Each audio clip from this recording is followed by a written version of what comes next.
相片度共同嘅山顶，实际上系一条又一条嘅伤疤。呢片南条嘅九峰，旧年嘅铁通过后，本来东江嘅风景完全改变，本人以下无法度接受。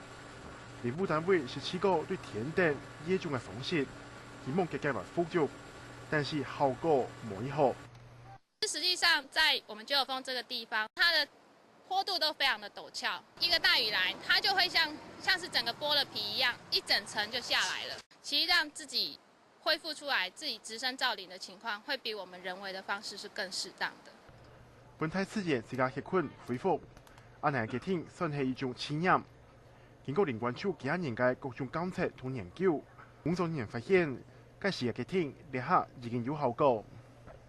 拄开始的时候，两有发现到山羊，平均拄开始是逐年都翕到一张两张人，过来也几年来吼，咱逐月就同嘛无翕到山羊的相片，是讲连咱也所在的通报吼越来越多的。事件恢复嘅过程，还有林管处嘅之间环境记录落来。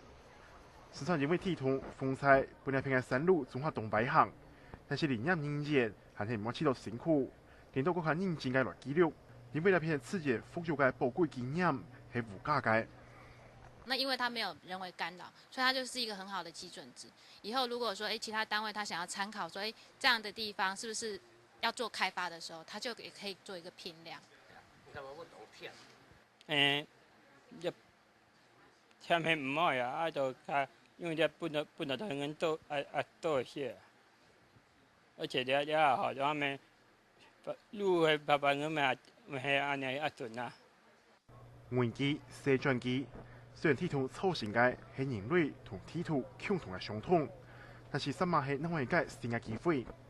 九九峰成功嘅自然復育，過一百證明，只有人同自然和諧共存，才有永續發展嘅可能。特地拿來做災後靈體復育嘅根本。客家新聞李鳳琪南投報道。